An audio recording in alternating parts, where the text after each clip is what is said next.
Noah Bennett had 3 minutes to convince a stranger with a scary face to believe the unbelievable. For 8 weeks, the 10-year-old Boy Scout had collected evidence nobody wanted to see. Empty pill bottles, a medication calendar, photos showing his grandmother's collapse from walking to wheelchair-bound in 3 months. When he saw 180 Hell's Angels roll past on Veterans Day, honoring veterans just like Grandpa Walter, Noah stepped into the parade route and bet everything on the most dangerous-looking person there. Because sometimes the scariest protector is exactly who a desperate child needs. Before we continue, please hit that subscribe button and let us know in the comments where you're watching from today. Now, back to Noah's story. Grandma's pills keep disappearing. My stepdad says she's taking them wrong, but I found the bottles. He's only giving her medicine 3 times a week. She's dying and I can't stop it. Please help. The words came out in a rush, breathless, desperate. Noah Bennett stood in the middle of Main Street, Riverside Township, Virginia, holding up one hand in the universal stop signal, while 180 Hell's Angels motorcycles rumbled to a halt behind the lead bike. 52 degrees Fahrenheit. November 11th, 2024. Veterans Day. 47 a.m. The parade had been rolling smooth. High school marching band playing patriotic music, veterans on motorcycles, families waving flags along the sidewalk. Normal. Safe. Expected. Then a small boy in a Boy Scout uniform stepped off the curb into the parade route, 6 feet in front of the lead motorcycle. And everything stopped. Now, you might be thinking a 10-year-old interrupts a Veterans Day parade, steps in front of a Hell's Angels president, and this ends badly. That's not the story you expected, is it? But Noah Bennett wasn't thinking about danger. He was thinking about his grandmother Dorothy's blue lips this morning. The way her breathing sounded like she was drowning on dry land. The way Uncle Grant had laughed with neighbors 30 feet away while Grandma struggled to stay conscious in her wheelchair. The lead biker dismounted. Massive man, 6'2", 260 pounds, gray beard braided to mid-chest, black leather vest covered in patches. Hell's Angels. Virginia. Chapter. President. Vietnam veteran. POW/MIA. He wore a black glove on his right hand. Not for warmth. The hand underneath was prosthetic, lost in combat 54 years ago, saving wounded Marines during the Tet Offensive. His road name was V. Rex. His real name was Vincent Kowalski. And he'd spent 54 years keeping a promise to his best friend, Danny Brennan, who'd died stepping on a mine to save V. Rex's life. I'll protect people who can't protect themselves, brother. Your sacrifice won't be forgotten. V. Rex raised his prosthetic hand. Behind him, 180 motorcycle engines cut off in perfect synchronization. 3 seconds of decreasing rumble, then silence so sudden it felt heavy. He walked toward Noah. Combat boots on pavement. Steady, unhurried, deliberate. He stopped 3 feet away, studying the small boy whose shoulders shook, but whose eyes stayed locked on V. Rex's face. The kid wore his Boy Scout uniform, khaki shirt, olive shorts, merit badge sash across his chest, showing 11 badges earned. First aid was half completed. Noah had researched medications, emergency response, proper dosing schedules. That research had revealed the truth. Around Noah's neck hung dog tags. Old ones. Vietnam era. Marine Corps. V. Rex's expression changed. He knelt on one knee, making himself less intimidating. Took off his sunglasses so Noah could see his eyes. Son, I'm Vincent. Everyone calls me V. Rex. I'm a Marine's brother. We don't leave anyone behind. Now tell me everything, slowly. Start from the beginning. Behind them, 800 people stood watching in silence. The crowd that had been cheering moments ago was now frozen, unsure what was happening, but sensing something important. V-Rex rested his prosthetic hand on Noah's shoulder. Protective. Grounding.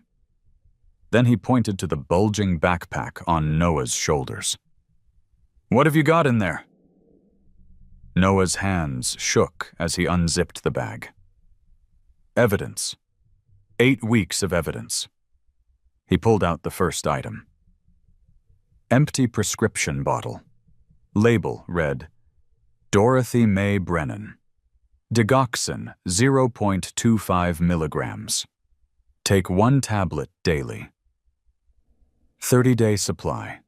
Fill date, September 12th, 2024. This was supposed to last 30 days, Noah whispered. It lasted 45. I found it in the trash October 27th. That means somebody was only giving her pills every other day. Maybe less. Second item. Medication calendar. Grid showing 8 weeks, September through October. Marked with Y for yes and N for no.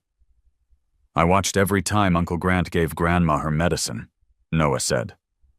His voice was steadier now, falling into the rhythm of a report, the way his scout manual taught him to document emergencies. Digoxin, supposed to be daily. He gave it 3, maybe 4 times a week. Lasix, supposed to be daily for fluid retention. He gave it 2, 3 times a week. Multiple days marked, Grandma asked for pills, Uncle Grant said later, and never gave them. Third item. Pharmacy receipt. CVS, dated October 3rd, 2024. 3 prescriptions. The dates show 45-day intervals. And look. Noah pointed to handwriting at the bottom of the receipt. That's Uncle Grant's writing. Says stretch to December 15th, 9 weeks total. Fourth item. 2 photographs printed on regular paper. Photo 1. Dorothy Brennan in a backyard, August 1st. Smiling, using a walker, standing upright. Ankles normal size. Face had color. Eyes clear. Photo 2. Dorothy Brennan in wheelchair, November 1st. Swollen ankles bulging over shoe tops. Blue-tinged lips. Head nodding forward like she couldn't stay awake. Couldn't hold her head up. 3 months, Noah said. That's 3 months of decline, because she's not getting her heart medicine. V-Rex's jaw tightened. He gestured to 2 brothers standing near their bikes. Hammer, Doc, get over here. 2 men approached. Hammer, 44 years old, ex-Army combat medic, 3 tours in Iraq and Afghanistan. Real name, Mitchell Brennan. Wore a patch that said Combat Medic under his road name. Doc, 63, retired paramedic with 30 years experience. Real name Gerald Santos, carried a medical kit on his bike for emergencies. V-Rex showed them the photos. Professional assessment. Hammer studied the images for 10 seconds. Looked across the street to where an elderly woman sat slumped in a wheelchair, a middle-aged couple standing behind her talking to neighbors. Boss, Hammer said quietly, that woman is in acute congestive heart failure. Stage 4, maybe worse. Without proper medication, her heart's working overtime, retaining fluid, not pumping efficiently. She needs an ER. Now. Doc nodded agreement. The cyanosis, blue lips and fingernails, means her oxygen saturation is dangerously low. Brain's not getting enough oxygen. That level of deterioration in 3 months? That's not natural decline. That's systematic medication deprivation. V-Rex's expression went cold. Not angry. Colder than angry. The look of a man who'd seen evil before and recognized it instantly. He turned back to Noah. Your grandmother, what's her full name? Dorothy Mae Brennan. V-Rex went very still. Brennan. Yes, sir. My grandpa was Walter Brennan. He died 3 years ago. Heart attack. He was a Marine. Vietnam. That's his dog tags. Noah touched the metal around his neck. He gave them to me before he died. Said Marines don't leave anyone behind, Noah. Remember that. Something shifted in V-Rex's face. Pain. Recognition. Memory. Walter Brennan, V-Rex repeated slowly. Corporal Walter Brennan, 2nd Battalion, 5th Marines. Noah blinked. I don't know his unit, just that he was a Marine in Vietnam. V-Rex reached up, pulled a chain from under his shirt. Another set of dog tags. He held them out so Noah could read them. Brennan, Daniel J. PFC, USMC. Noah's eyes went wide. Danny Brennan was my best friend, V-Rex said quietly. He died in 1970, saving my life. Stepped on a mine so I wouldn't. Walter was Danny's cousin. I met him once at Danny's funeral. Lost track after that. Didn't know he'd passed. The Vietnam vet looked down at the small boy wearing his dead friend's cousin's dog tags, asking for help to save his dead friend's family. Noah, V-Rex said, you just became my responsibility, and that means your grandmother became mine too. But Noah wasn't finished. He pulled out the final item from his backpack. Boy Scout notebook, page dated October 29th, 2024, 10:43 p.m. I woke up to use the bathroom, Noah said. Heard Uncle Grant talking on the phone through the heating vent. It connects to the master bedroom below mine. I wrote down what he said while it was still fresh in my memory. Exact words. V-Rex took the notebook. Read silently. His face went from cold to something darker. The page read, October 29th, 2024, 10:43 p.m. Overheard Uncle Grant on phone in master bedroom. She's got maybe 3 weeks left. Month at the outside. The heart can't take much more without the full medication doses. Pause. No, I'm not giving her the digoxin daily like prescribed. Every 3 days, maybe 4. Same with the Lasix. Her body's retaining fluid, heart's working overtime. Exactly what we want. Dr. Foster thinks she's non-compliant, taking the pills wrong herself. He has no idea. Pause. By Thanksgiving, maybe Christmas at latest. Then the estate passes to Melissa, life insurance pays out on Dorothy, and we're looking at almost $700,000 total. I can clear my debts. You and I can finally start over like we planned. Pause. Girlfriend Stephanie speaking. Melissa won't question anything. She's grieving her mother. She'll let me handle everything. And the kid, Noah, he's 10. Nobody listens to 10-year-olds. Especially when the adult is a trusted insurance agent and church deacon. Pause. Just like with my first wife, Karen. Remember?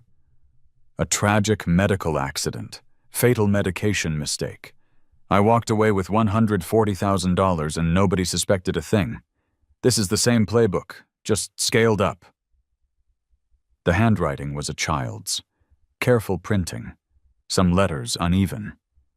But the content was too specific, too detailed for a 10-year-old to fabricate. V-Rex looked up. His voice was very quiet. You heard all this? Yes, sir. And you wrote it down immediately? Yes, sir. My scout manual says document everything in emergencies. Time, date, exact words, if possible. I didn't have a phone to record it, but I wrote it down right away before I could forget. V-Rex handed the notebook to Hammer, who read it and went pale. Noah, V-Rex said carefully, you told me your stepdad. That's not your biological father. No, sir. My mom is Grandma Dorothy's daughter, from Grandma's first marriage. Uncle Grant married my mom 4 years ago. He moved us into Grandma's house after Grandpa Walter died, said we needed to take care of her. But I think he just wanted access to Grandma's money. And this conversation mentions a first wife named Karen. Yes, sir. She died 10 years ago. Uncle Grant's first wife, before he married my mom. Karen passed away from what was ruled an accidental toxicity. Medication error. Hammer and Doc exchanged looks. This wasn't just medical neglect. This was a pattern.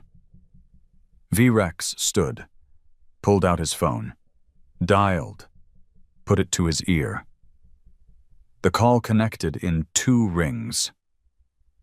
Track, it's V-Rex. His voice was command now, precise and controlled. I need every brother within 100 miles at Riverside Medical Center. Full patch, now. A pause. Voice on the other end, questioning. What's going on?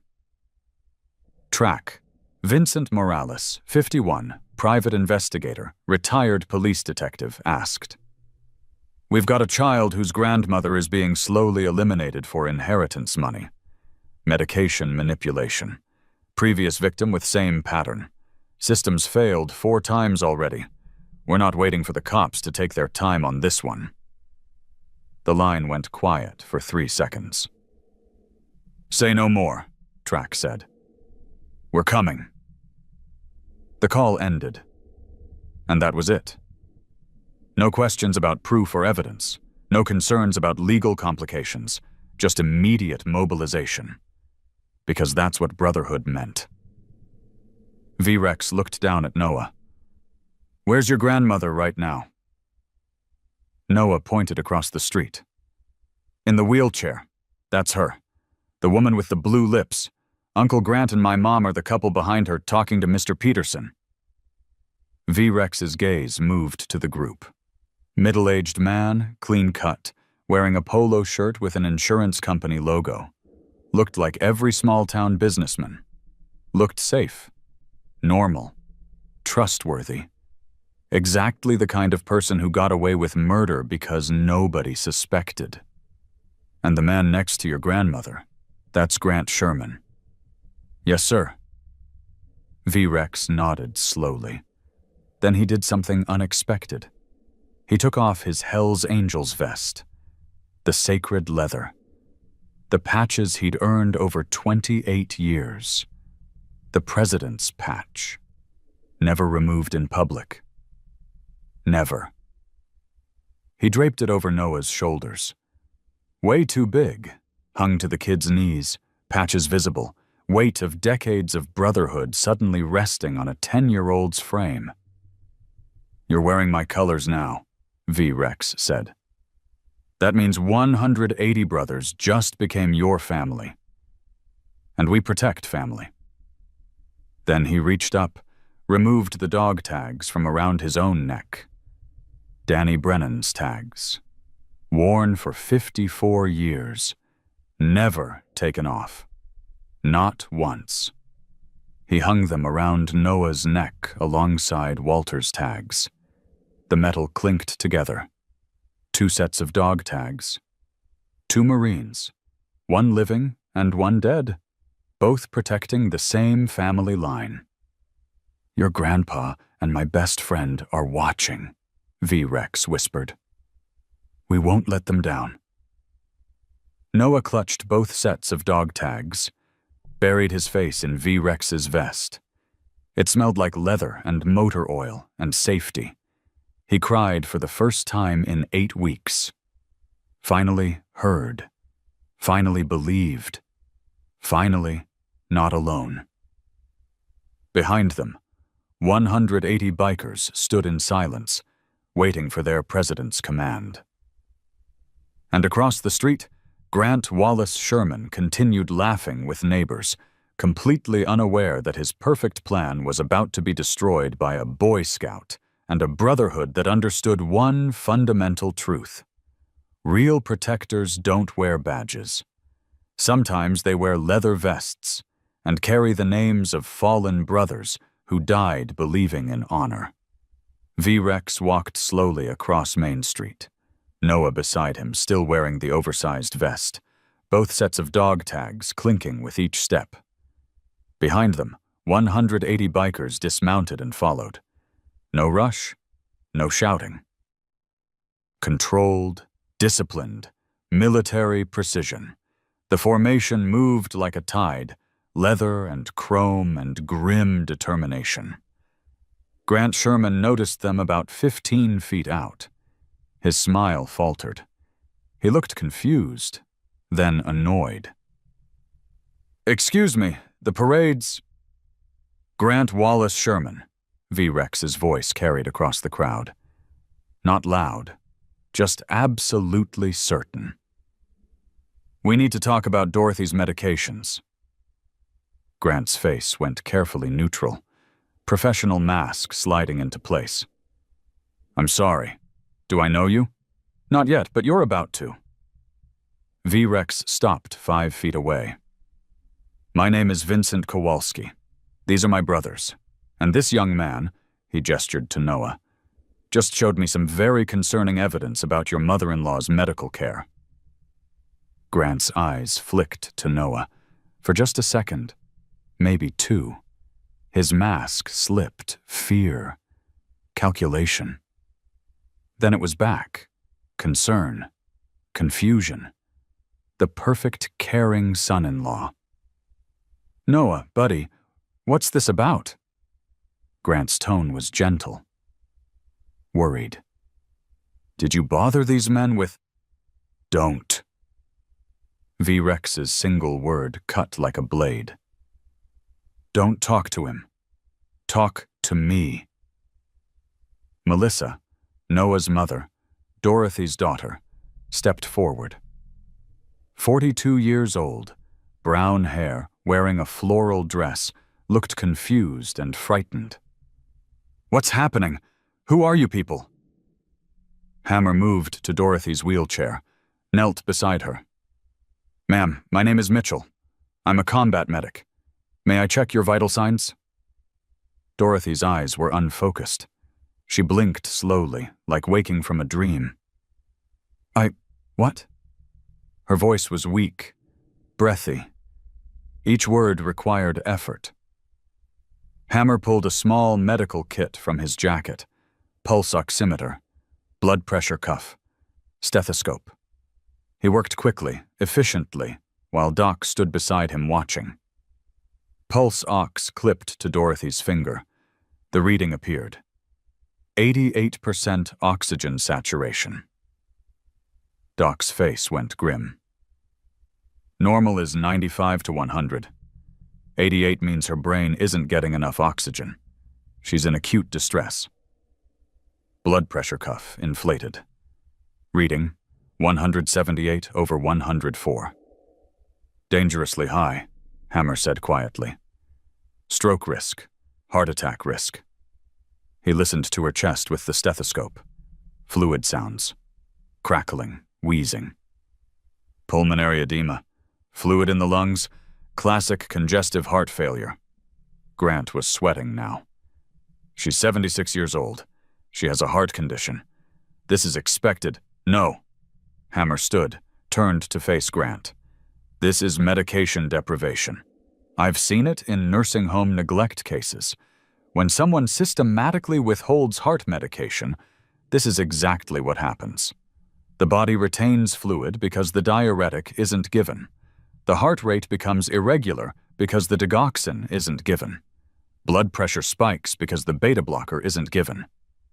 That's ridiculous. I give her every pill exactly as prescribed.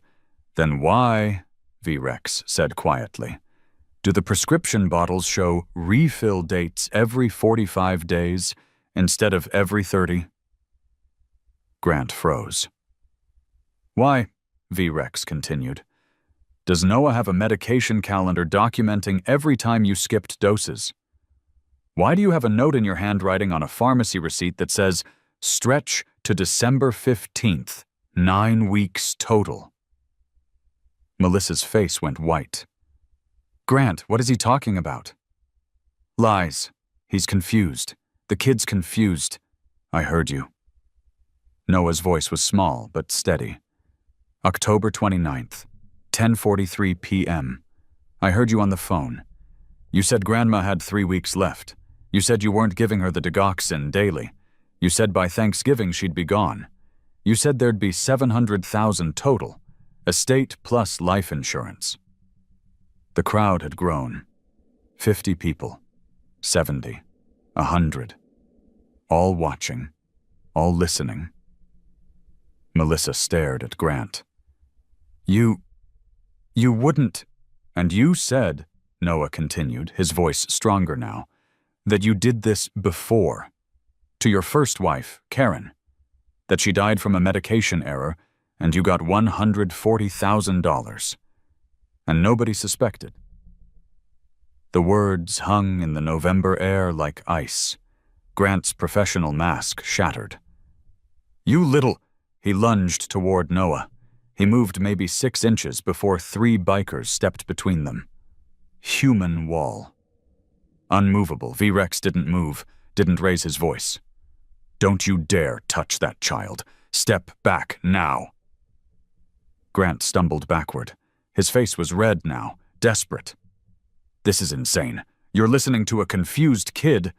"I'm listening," V-Rex said. "To an 8-week investigation complete with photographic evidence, medication records, and witness testimony. I'm listening to a Boy Scout who documented everything properly and brought it to someone who'd actually listen." He pulled out his phone, dialed 911, put it on speaker. "911, what's your emergency?" "This is Vincent Kowalski at the Veterans Day Parade, Main Street, Riverside Township. We have an elderly woman in acute medical distress requiring immediate transport to Riverside Medical Center. We also have evidence of severe criminal neglect and intentional harm. We need police and an ambulance." "Sir, can you confirm the address?" "Main Street, between Town Hall and Veterans Memorial Park. 200 people watching. You can't miss us." The dispatcher's voice changed. Professional. Urgent. "Units are being dispatched. Stay on the line." V-Rex looked at Grant. "How long have you had power of attorney over Dorothy's medical decisions?" Grant said nothing. Melissa answered, her voice breaking. 2 years. He said it was so he could help with her medical bills, so I could focus on Noah and my job. I thought, and how long has Dorothy been declining? 6 months, but the doctor said it was just her age. The doctor hasn't seen Dorothy in 4 months, Noah said. Uncle Grant canceled the last 3 appointments, told Dr. Foster that Grandma was too weak to travel. V-Rex gestured to Track, who'd arrived during the confrontation. 51 years old, private investigator, carried a camera. "Start documenting everything. Photographs of Dorothy's condition. The wheelchair, the crowd. Grant's face, all of it." Track's camera clicked. Professional documentation. Evidence that would hold up in court. In the distance, sirens, growing louder. Dorothy's eyes focused briefly. She looked at Noah, recognized him. "Noah, baby, it's okay, Grandma." Noah moved closer, took her hand. "Help's coming. You're going to be okay." "Tired, so tired. I know. But you're going to get your medicine now.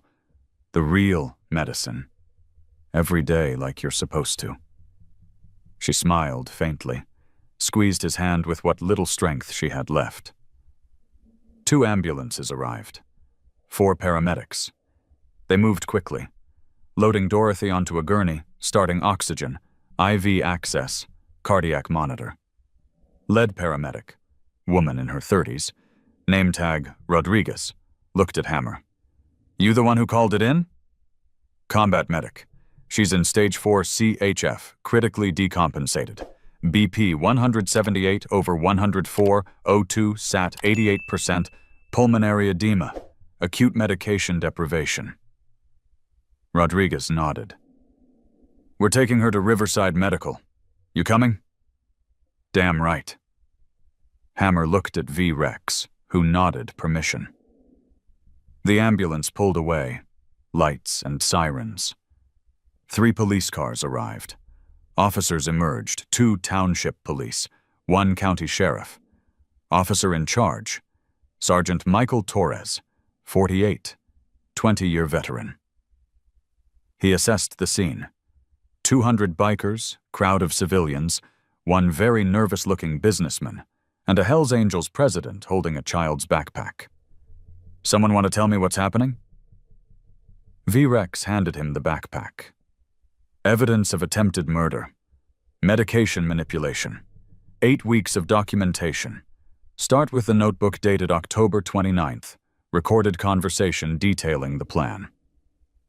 Torres pulled out the notebook. Read. His expression darkened. If this is accurate? It's accurate, Noah said. I heard him. I wrote it down immediately. Exact words. Torres looked at Grant. Sir, I'm going to need you to come down to the station for questioning. This is harassment. That kid is lying. Then you won't mind answering some questions.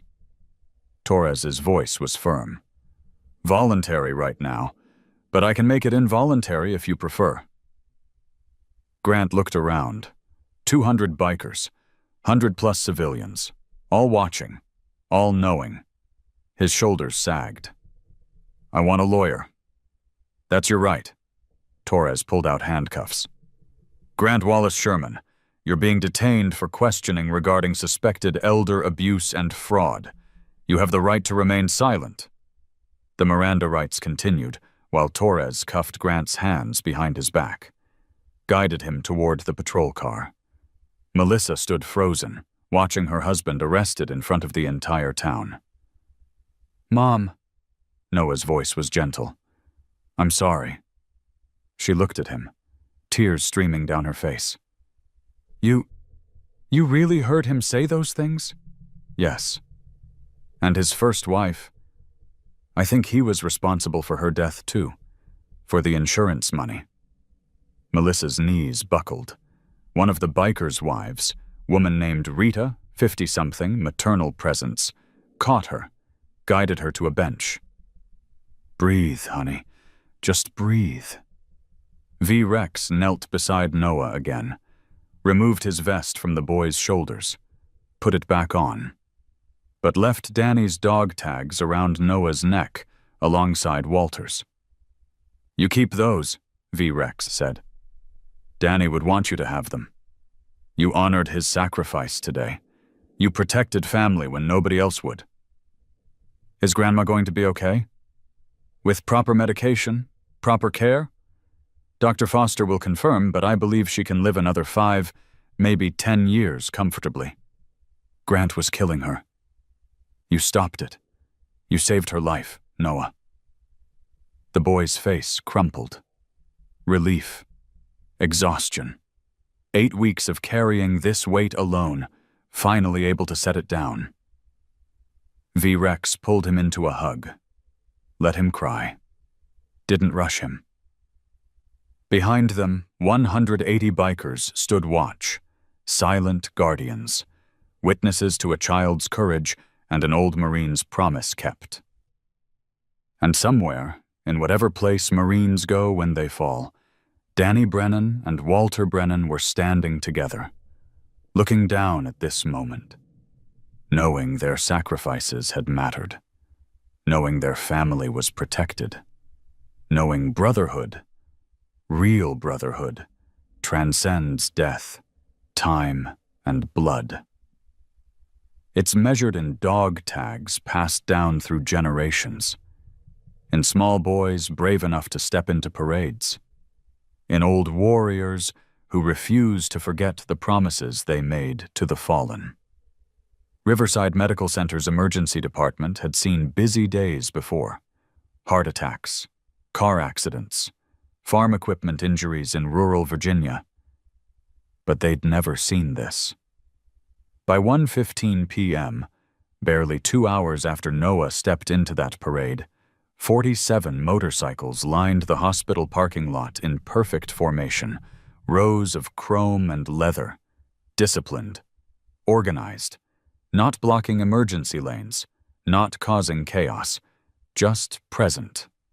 V-Rex stood in the waiting room with Noah, Melissa, and 3 brothers: Hammer, the medic; Track, the investigator; and Preacher, Raymond Mitchell, 58, ex-social worker who'd burned out after 20 years in adult protective services, but knew the system inside and out.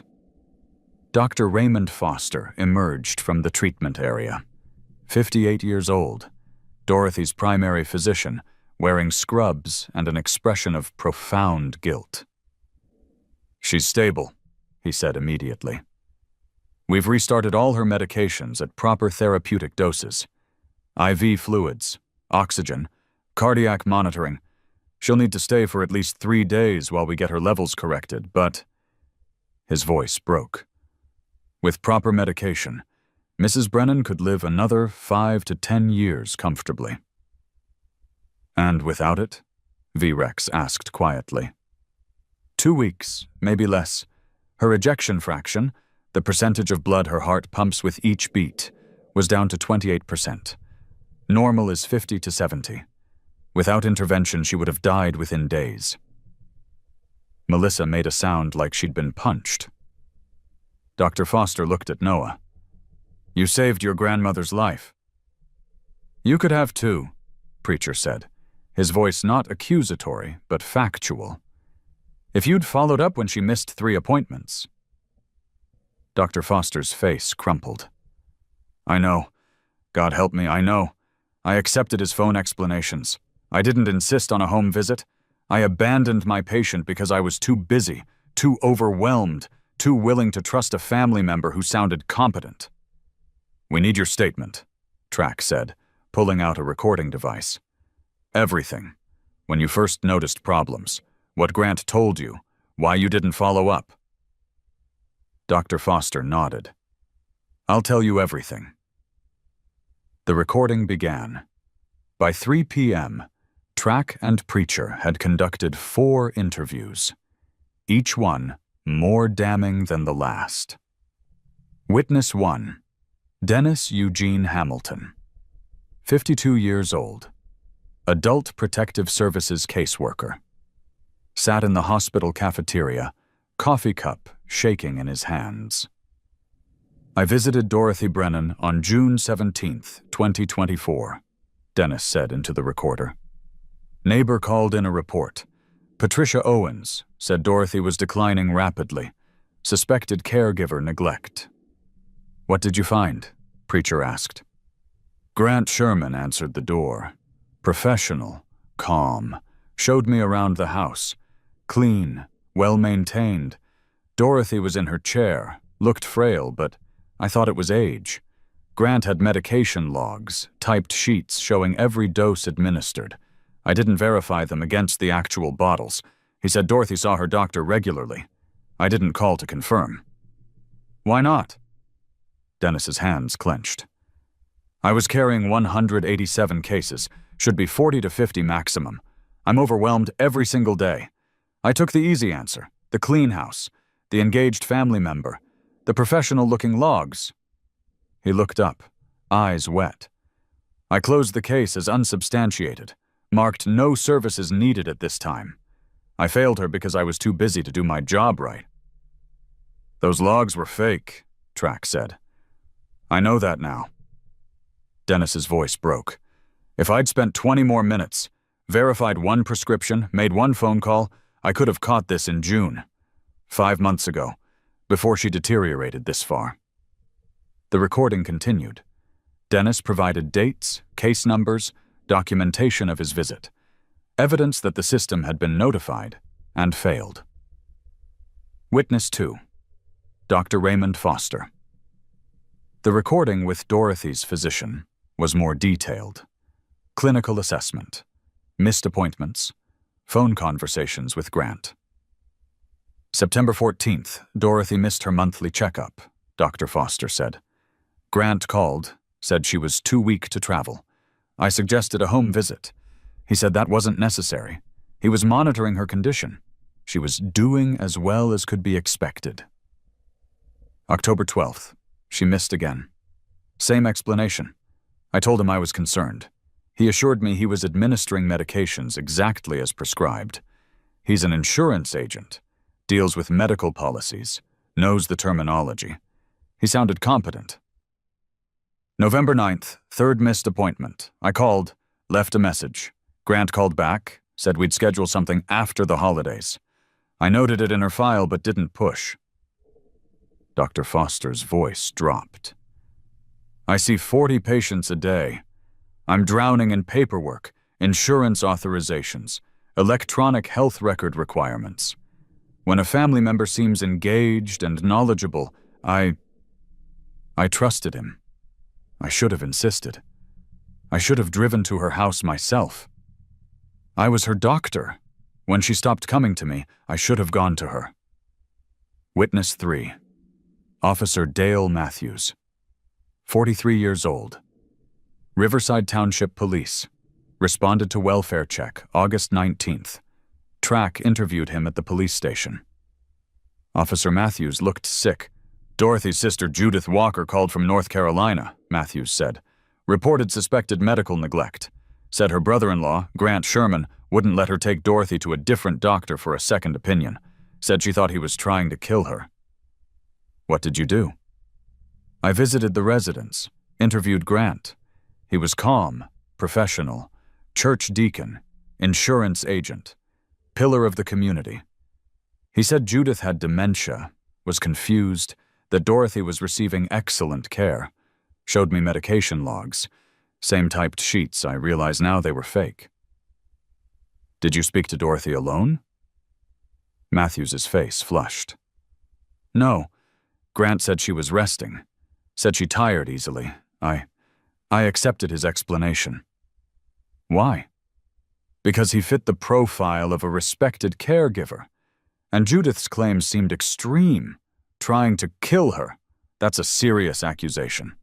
Grant had power of attorney, medical documents, professional demeanor. I filed my report as welfare check completed. No evidence of neglect. Reporting party may have cognitive issues. Matthews looked at the camera. I dismissed a desperate sister's plea because I believed the businessman over the concerned family member. If I'd pressed harder, insisted on speaking to Dorothy alone, verified those medications, I could have stopped this in August.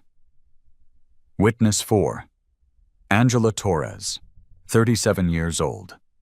CVS pharmacist. Interviewed at the pharmacy. September 12th, I noticed an anomaly, Angela said. Dorothy Brennan's prescriptions, digoxin, metoprolol, Lasix, were being refilled every 45 days instead of every 30. That's a red flag. Either the prescriptions are wrong, or someone's stretching the supply by giving reduced doses. What did you do? I called Dr. Foster's office, left a voicemail. Question about Dorothy Brennan prescription frequency. Please call back to clarify. The message was received by the receptionist. I confirmed that, but the receptionist quit 2 days later. The message got lost in the handoff. Dr. Foster never got it. Did you follow up? Angela shook her head, tears starting. No.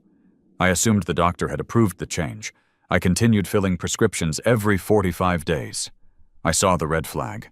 I knew something was wrong, but I assumed someone else, the doctor, the family, had handled it. I should have called again. I should have reported it to someone.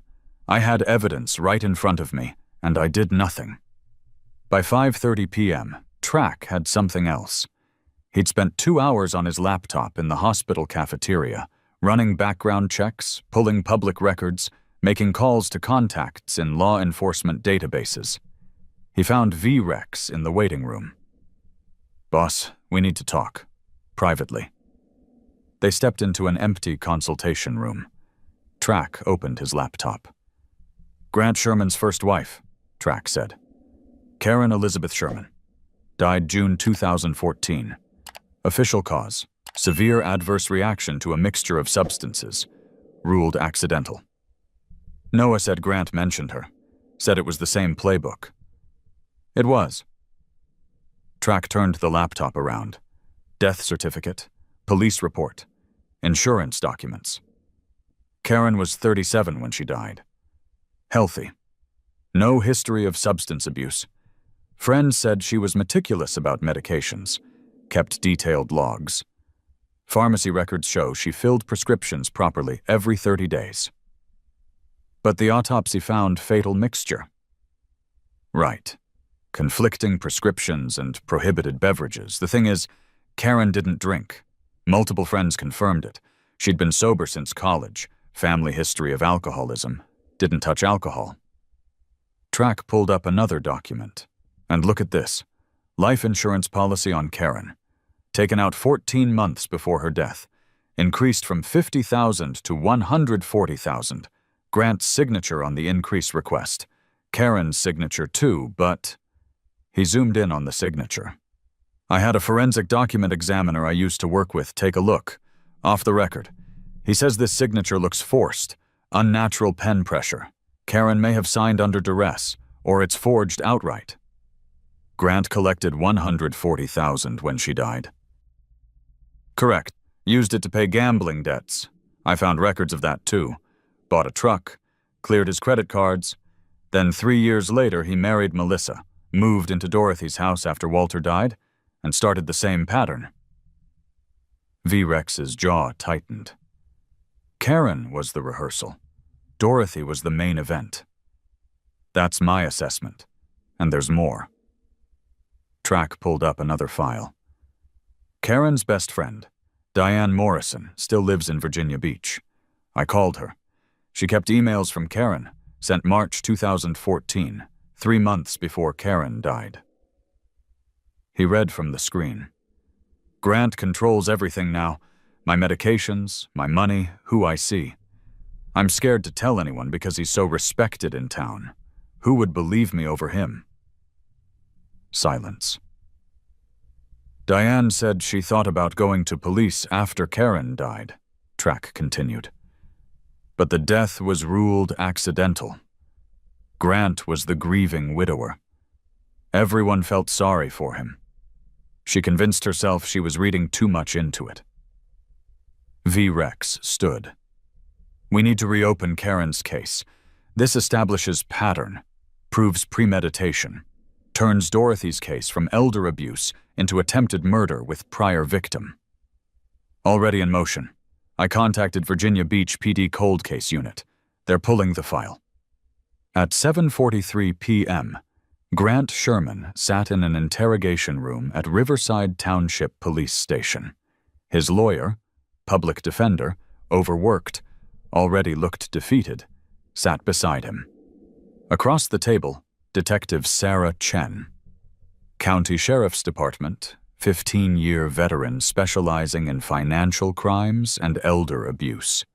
On the table, Noah's backpack contents. Pill bottles, calendar, photos, notebook, pharmacy receipts. Also on the table, Track's research file, Karen's death certificate, insurance documents, Diane Morrison's emails. Detective Chen opened the folder. Mr. Sherman, we've had a very productive afternoon. Would you like to hear what we've found? Grant said nothing. Okay, let's start with Dorothy Brennan. You have power of attorney over her medical and financial decisions, correct? Silence. Bank records show you've withdrawn $97,700 from Dorothy's accounts over the past 2.5 years. I'll read some of the expenditures. Colonial Downs Racetrack, $47,000 in ATM withdrawals and betting slips. Harley-Davidson dealership, $28,000 cash payment for motorcycle. Apartment security deposit, and 6 months' rent for... She checked the file. Stephanie Grant, no relation to you, age 38, confirmed to be your girlfriend of 18 months, $14,500. Grant's lawyer looked shocked. You have a girlfriend? Detective Chen continued. Country club membership, $8,200. Total misappropriation, $97,700. That's grand theft from a vulnerable adult. She opened another folder. Pharmacy records show Dorothy's heart medications being filled every 45 days instead of prescribed 30-day intervals. Your handwriting on a receipt saying, stretch to December 15th, 9 weeks total. That's medication manipulation with intent to harm. Third folder.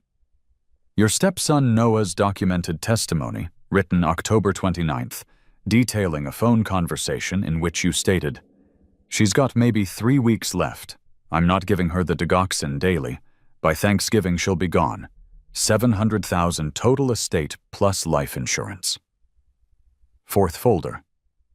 And finally, your first wife, Karen Elizabeth Sherman, who died June 2014 of accidental overdose. Life insurance policy increased to $140,000 14 months prior. You collected the payout. Gambling records show you used it to pay debts. Karen's best friend preserved emails in which Karen stated you controlled her medications, and she was afraid. Medical examiner's private notes expressed suspicion, but case was closed. Detective Chen leaned forward. You have a pattern, Mr. Sherman. 2 wives. Both died or nearly died from medication manipulation. Both had life insurance. You profited both times. This isn't elder abuse. This is attempted murder with a previous victim proving premeditation. Grant's lawyer looked at him. Do not say a word, not one word. Grant Wallace Sherman, Detective Chen said formally, you're being charged with the following. Attempted murder of Dorothy Mae Brennan. Elder abuse. Grand theft. Amount exceeding $50,000. Fraud. Insurance fraud. Conspiracy. Additionally, we're reopening the investigation into Karen Sherman's death. If the review determines foul play, you'll face the highest charges for that case as well. She stood. Bail hearing is tomorrow morning. Given the severity of charges and prior victim, the Commonwealth will request remand without bail. If bail is granted, the amount will be high enough that a man who stole $97,000 and has nothing left won't be making it anytime soon. Grant's face had gone gray. His lawyer gathered papers with shaking hands, and in the observation room, watching through one-way glass, V. Rex stood with Noah and Melissa. Is it over? Noah asked quietly. The criminal case is just beginning, V. Rex said. But the immediate danger? Yes. Your grandmother is safe. Grant will never touch her again. Melissa was crying. I didn't know. I swear I didn't know. We believe you, V. Rex said gently. He fooled everyone. That's what predators do. At 9:17 p.m., in the Hells Angels clubhouse on Industrial Road, 23 members of the Virginia chapter sat around a table. V. Rex stood at the head. You all know why we're here. Noah Bennett, 10 years old, ended his grandmother's life today. Exposed a killer who'd already murdered one woman and nearly succeeded with another. The kid did what 4 separate authorities failed to do. He looked around the table. The question before us, do we get involved beyond what we've already done? Dorothy will need ongoing protection, medical transport, financial oversight. Someone has to audit what Grant stole and help her recover it. Melissa will need support as a single mother whose husband's going to prison. And Noah, that kid's going to need family. Motion, said Hammer. The club adopts the Bennett-Brennan family, full support. Medical, financial, emotional, whatever they need. Second, said Doc. V. Rex looked around the table. All in favor? For a moment, nothing. Just the ticking of the clock on the wall. and the distant sound of traffic outside. Then, simultaneously, 23 hands went up. Not a moment's hesitation. Not a single dissenting voice. 23 men voting unanimously to help a family they'd met 6 hours ago. "Motion carries," V. Rex said quietly. "They're ours now." 3 days later, November 14th, 2024, Grant Wallace Sherman appeared in Riverside County Court for bail hearing. The courtroom was packed. News had spread. Attempted murder of elderly woman by church deacon. Previous wife's suspicious death. 10-year-old Boy Scout who exposed it. The prosecutor, Commonwealth's attorney Jennifer Martinez, presented evidence. "Your Honor, the defendant has demonstrated a clear pattern of manipulating vulnerable women for financial gain. His first wife died under suspicious circumstances. We're requesting exhumation and forensic review of Karen Sherman's remains. His current victim, Dorothy Brennan, was days from death when intervention occurred." The defendant stole nearly $100,000 from Mrs. Brennan's accounts. He has significant gambling debts. He was having an affair. He has motive, means, opportunity, and prior victim-establishing pattern. We request remand without bail. The judge, Honorable Patricia Williams, 20 years on the bench, reviewed the files. "Mr. Sherman, the evidence against you is substantial. The charges are severe. You present clear flight risk and danger to potential witnesses. Bail is denied. You will remain in custody pending trial." The gavel fell. Grant was led out in handcuffs. In the gallery, Noah sat between V. Rex and his mother, wearing both sets of dog tags. Justice had been served. But as V. Rex knew from 54 years of keeping promises to the dead, justice was only the beginning. Riverside Medical Center, November 17th, 2024. 3 days after Grant's bail denial. Dorothy Mae Brennan sat propped up in a hospital bed, oxygen tubing in her nose, IV line in her arm, but her eyes were clear for the first time in months. The blue tinge was gone from her lips. The swelling in her ankles had reduced by half. Her breathing no longer sounded like she was drowning.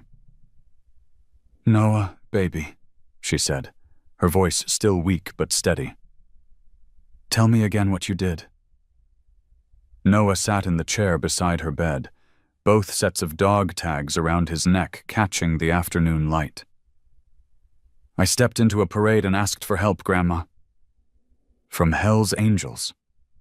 From Marines who don't leave anyone behind." Dorothy's eyes filled with tears. She reached for his hand.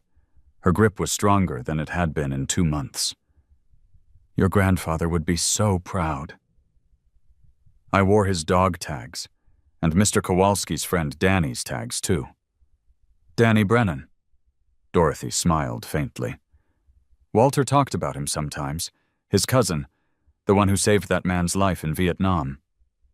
He saved yours too, Grandma, 54 years later." Dr. Foster entered, clipboard in hand, expression still haunted by guilt, but professionally focused. "Dorothy, your labs look much better. Digoxin levels are therapeutic.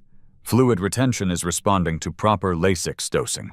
Your ejection fraction has improved to 38%, still below normal, but significantly better than the 28 we saw on admission." "How long until I can go home?" Dorothy asked. "Another 2 days, I think, but we need to discuss ongoing care." Dr. Foster glanced at Melissa, who stood near the window. "You'll need daily medication management. Someone to monitor your weight. Fluid retention shows up as sudden weight gain. Regular follow-up appointments every 2 weeks initially, then monthly." "I'll make sure she gets to every appointment," Melissa said quietly. Her voice was hollow. 3 days of processing that her husband had tried to murder her mother.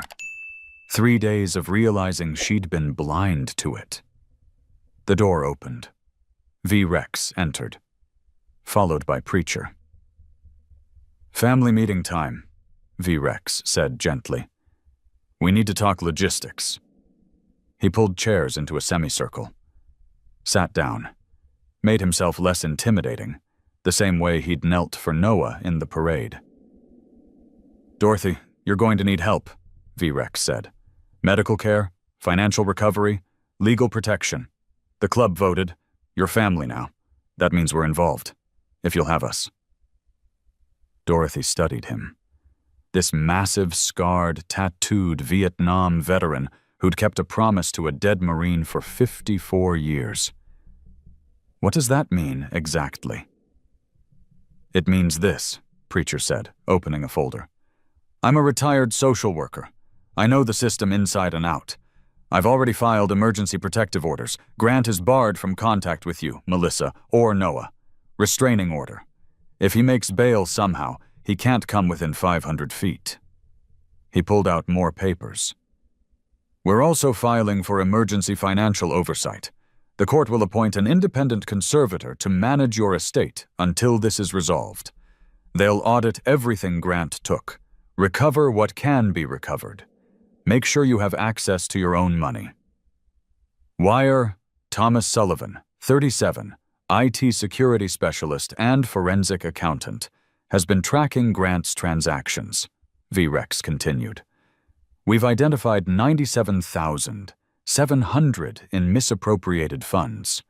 Some of it's gone, the gambling losses. But the motorcycle can be seized and sold. The country club membership can be canceled and refunded. Stephanie's apartment. Grant paid 6 months up front. We're working with her landlord to recover remaining months. We estimate 60 to 70,000 recoverable." Dorothy's hands trembled. "I didn't even know he was taking money." "He had power of attorney," Preacher said gently. "You trusted him. That's not your fault." Melissa spoke, voice breaking. "It's mine. I married him. I brought him into our lives. I gave him access to Mom." "Stop." V. Rex's voice was firm but kind. "Predators are good at what they do. Grant fooled social workers, doctors, police, pharmacists. Trained professionals. You're a victim too, Melissa. Don't let him make you feel guilty for his crimes." He turned back to Dorothy. "Medical care.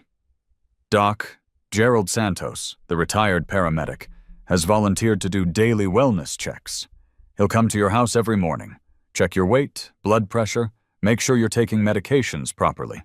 He'll report to Dr. Foster weekly." Dr. Foster nodded. "I'll see Dorothy every 2 weeks for the next 3 months. No more canceled appointments. No more phone explanations from family members. I see her directly or we do home visits." "Transportation," V. Rex continued. "Hammer will drive you to appointments. I know you don't know us well, but Hammer's a 44-year-old combat medic with 3 kids and a wife who teaches elementary school. Safe, reliable, former Army, knows medical protocols." Dorothy was crying now. "Why are you doing this?" V. Rex touched the dog tags around Noah's neck. "Because 54 years ago, a Marine named Danny Brennan stepped on a mine to save my life. I've spent every day since trying to honor that sacrifice. Today I found out Danny was your husband's cousin, that Walter wore these same tags, that this boy wearing both sets of tags saved your life by being brave enough to ask for help." He looked at her steadily. "This is why Danny saved me. So I could save you, and we're all connected, Dorothy. Marines, family, brotherhood. We don't leave anyone behind." The room was quiet, except for the beeping of monitors and Dorothy's soft crying. "What about the trial?" Melissa asked. "Grant's trial is scheduled for January," Preacher said. Prosecution is confident. They have documentation, recordings, witness statements, medical evidence, financial records, and they're exhuming Karen Sherman's body. If toxicology reveals homicide, Grant faces additional murder charges. Will Noah have to testify? Possibly, but I'll prepare him. Child witness protocols. He'll have an advocate present. It won't be traumatic. He's not the one who did wrong. Noah spoke quietly. I'll testify if they need me. I'm not scared. I have the truth. Thanksgiving Day, November 28th, 2024. The day Grant had planned for Dorothy to die. Instead, Dorothy sat at a table in the Hells Angels clubhouse, a space that normally hosted brotherhood meetings and bike maintenance, today decorated with paper turkeys and fall leaves courtesy of the bikers' wives and kids. 23 club members and their families. 47 people total. Dorothy, Melissa, and Noah as guests of honor. Dorothy wore a nice dress, navy blue with small flowers. She'd gained back 8 pounds. Could walk 20 feet with her walker without stopping. Her lips were pink. Her eyes were bright. She was alive. Hammer-carved turkey at the head table. Doc monitored the buffet line, making sure Dorothy didn't overload her plate. Sodium restrictions. Wyer's wife, a teacher, sat with Noah showing him card tricks while they waited for food. V-Rex stood, raised a glass of apple cider. I want to say something. The room quieted. 2 weeks ago, a 10-year-old boy stepped into a parade and asked for help. He'd been watching his grandmother die for 8 weeks. He'd collected evidence. He'd documented everything. He'd tried the proper channels. 4 times, the system failed him. So he took a chance on scary-looking strangers. He looked at Noah. That boy showed more courage than most adults I know, and he reminded all of us why we wear these patches. We're not a gang. We're a family. We protect people who can't protect themselves. That's the code. V-Rex raised his glass higher. To Noah Bennett, honorary brother, and to Dorothy Brennan, to family. To family, 23 voices echoed. They ate. Turkey and stuffing and mashed potatoes and green beans. Normal Thanksgiving food. Normal Thanksgiving sounds. Laughter, children playing, adults talking. Safe. Protected. Alive. After dinner, Noah helped clear tables with some of the other kids. He wore a new shirt, still his Boy Scout uniform top, but someone had sewn a small patch onto the sleeve. A custom patch. It read, Honorary Hells Angel, Courage over Fear. V-Rex found him by the dish station. How you doing, kid? Good, really good. Noah smiled. Grandma looks so much better. She does. Dr. Foster says with proper care, she could make 90. Uncle Grant said she'd be gone by today. Uncle Grant was wrong about a lot of things. V-Rex knelt down to Noah's level. You know what the hardest part of what you did was? What? Trusting that someone would listen. You'd been ignored 4 times. You had every reason to think I'd ignore you too. But you tried anyway. That's not just courage, Noah. That's faith. Faith that good people still exist. Noah touched the dog tags, Walter's and Danny's, both hanging around his neck. Grandpa always said Marines don't leave anyone behind. I figured maybe that applied to civilians too. It does. Always has. Always will. 6 months later, May 15th, 2025. Veterans Memorial Park, Riverside Township, the same park where the parade had ended 6 months ago. Today was different. No parade, just a small ceremony. Dorothy Mae Brennan stood without her walker, holding Noah's hand. She'd gained back all the weight she'd lost plus 5 pounds of healthy muscle from physical therapy. She could walk a mile. Her ejection fraction was up to 48%. Almost normal. Her doctor said she might make 95. Melissa stood beside her mother, hand on her shoulder. She'd filed for divorce, started therapy, enrolled in community college classes, social work degree. She wanted to help other families spot the signs she'd missed. V-Rex stood at a podium, microphone in hand, facing a crowd of about 60 people. Club members, their families, community members, Dr. Foster, pharmacist Angela Torres, Officer Matthews, Dennis Hamilton from APS. Behind him, a bronze plaque was covered with a cloth. 6 months ago, V-Rex said, a child saved his grandmother's life. He did it by being brave enough to ask for help when the system failed. Today, we're honoring that courage. But we're also creating something bigger. He gestured to Preacher, who pulled the cloth away. The plaque read, Angel's Watch, Elder Protection Program, established November 11th, 2024, in honor of Noah Bennett and Dorothy Mae Brennan. When the system fails, Brotherhood steps in. 24-hour. Hotline 1-800-NG-ELW-ATCH. This program, V-Rex continued, is now active in Virginia, West Virginia, and North Carolina. 11 Hells Angels chapters participating. We've created a hotline for anyone who suspects elder abuse or medical neglect. Call the number. You get a live person, not a recording. Someone who listens. Someone who investigates. Someone who doesn't stop until the truth comes out. He looked at the crowd. We're not replacing authorities. We're supplementing them. When social workers are overwhelmed, we provide eyes and ears.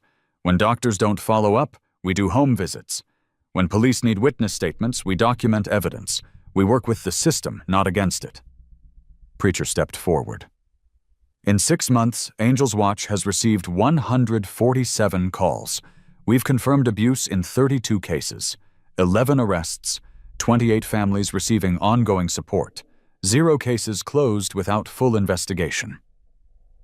Dr. Foster stood. As medical director of this program, I want to say something to my colleagues. His voice was thick with emotion. We failed Dorothy Brennan. I failed her. I accepted easy answers because I was busy. That cannot happen again. Angel's Watch provides medical oversight, volunteer nurses and paramedics who verify medication compliance, check vital signs, report to physicians. It's a safety net for our most vulnerable patients. Dennis Hamilton spoke next. Adult Protective Services is partnering with Angel's Watch. When we're overwhelmed, and we're always overwhelmed, we can request Angel's Watch backup. They do wellness checks. They document conditions. They provide testimony. It's not replacing our work. It's making our work possible. Officer Matthews stood, face flushed with shame. Law enforcement failed the Brennan family.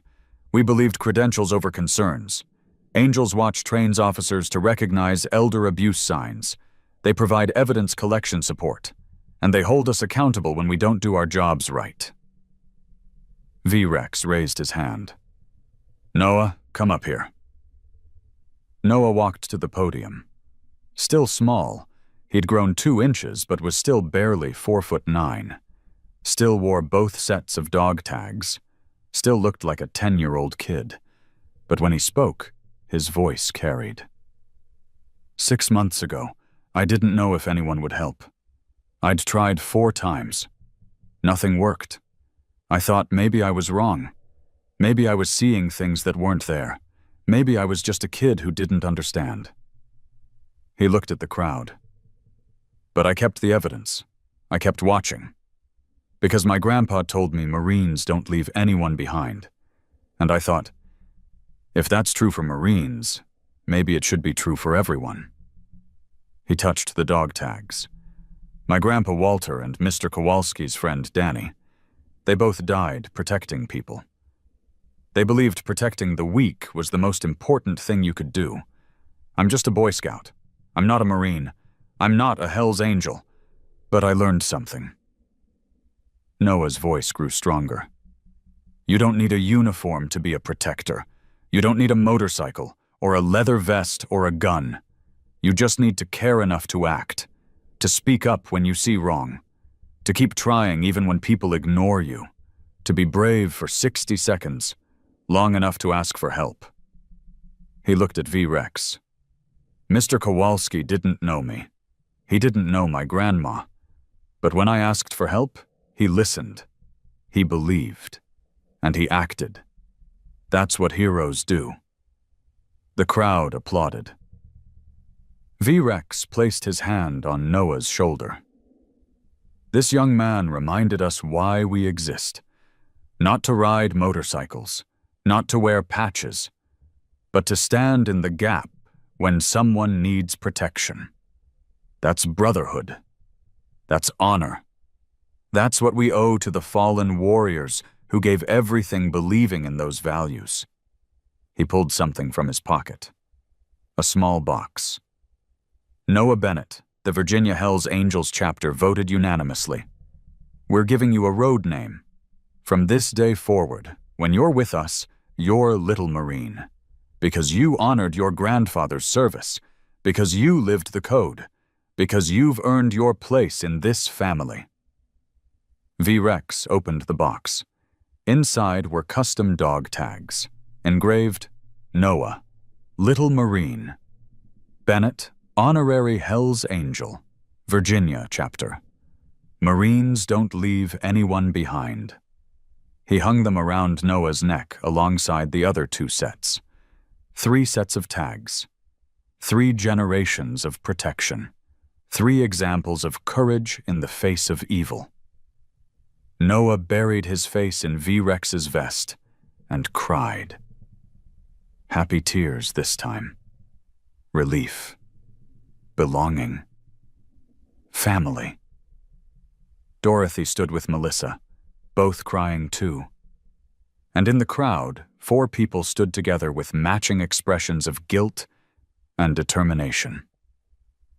Dennis Hamilton, who'd failed his investigation. Dr. Foster, who'd stopped following up. Officer Matthews, who'd believed the wrong person. Angela Torres, who'd seen the red flag and didn't push. They'd all failed Dorothy Brennan. They'd all learned from it. They were all part of Angel's Watch now, committed to never failing another vulnerable person the same way. This story isn't really about bikers or badges or bureaucrats. It's about a 10-year-old boy who had every reason to give up, who watched 4 authority figures fail his grandmother, who had no power, no resources, no backup, choosing to try one more time anyway. It's about a Vietnam veteran who kept a promise to a dead friend for 54 years and discovered that promise was leading him to protect that friend's family 2 generations later. It's about a community that thought they knew who to trust, the church deacon, the insurance agent, the professional caregiver, learning that evil wears ordinary faces and drives to country clubs and smiles at neighbors. But mostly, it's about the space between when a system fails and when someone decides enough is enough. There are Dorothy Brennans everywhere, elderly people being slowly killed by family members who see inheritance money. Children being abused by trusted adults. Vulnerable people falling through cracks that shouldn't exist in a civilized society. And there are 4 failure points happening right now, today, while you listen to this. The overwhelmed social worker who takes the easy answer because they're carrying 200 cases. The busy doctor who doesn't follow up when patients miss appointments. The police officer who believes the respected businessman over the concerned family member. the pharmacist who sees the red flag but assumes someone else handled it. Every single one of those people meant well. They weren't evil. They were just overwhelmed, tired, busy, human. But their failures stack, and people die in the gaps. Here's what Noah proved that cold November morning. You don't need permission to protect someone. You don't need a badge or authority or official capacity. You just need to care enough to act, to document what you see, to ask the uncomfortable questions, to refuse to accept easy answers when something feels wrong. Pay attention to the elderly person whose condition is declining too fast. Listen when a child hesitates before going home. Question when someone in power discourages outside contact with their ward. Notice when prescriptions are being stretched or appointments are being canceled. Ask to speak to the vulnerable person alone, not with their caregiver present. Trust your instincts when something doesn't add up. And if you're told, mind your own business, or you're overreacting, or the authorities already checked, keep pushing. Because the grants of this world are counting on you to stay quiet, to look away, to accept their professional masks and friendly smiles. You don't need 200 motorcycles to change a story. You need one person brave enough to speak 6 words. Something's wrong, and I need help. If this story moved you, subscribe to Gentle Bikers and share it with someone who needs to remember that real protectors still exist. Drop a comment telling us where you're watching from. Tell us who your protector was when the system failed, or who you protected when nobody else would listen. Let us know you stand with Noah, with Dorothy, with every person who refuses to stay silent when they see wrong. Because this world needs more little Marines. People who live the code even when they don't wear the uniform. People who understand that protecting the vulnerable isn't a job, it's a calling. People who remember that brotherhood transcends patches and blood and biology. It's measured in courage. In dog tags passed down through generations. In small boys brave enough to step into parades. In old warriors who refuse to forget the promises they made to the fallen. The sun set over Riverside Township on a warm May evening, turning the sky orange and pink, the same colors that had lit the November parade 6 months ago. In a colonial house at 1624 Maple Grove Circle, Dorothy Mae Brennan sat in her backyard garden, reading a book. No wheelchair, no walker nearby. Just a lawn chair and a glass of iced tea and the peace of knowing she was safe. Inside, Melissa prepared dinner, humming along to the radio, studying for her social work exam between stirring pots, building a new life from the rubble of betrayal. In the driveway, Noah worked on his bicycle. Routine maintenance, the way Hammer had taught him. His Boy Scout manual lay open to the cycling merit badge requirements. He was up to 17 badges now, working on Eagle Scout, youngest candidate in his troop's history. His phone buzzed. Text from V-Rex.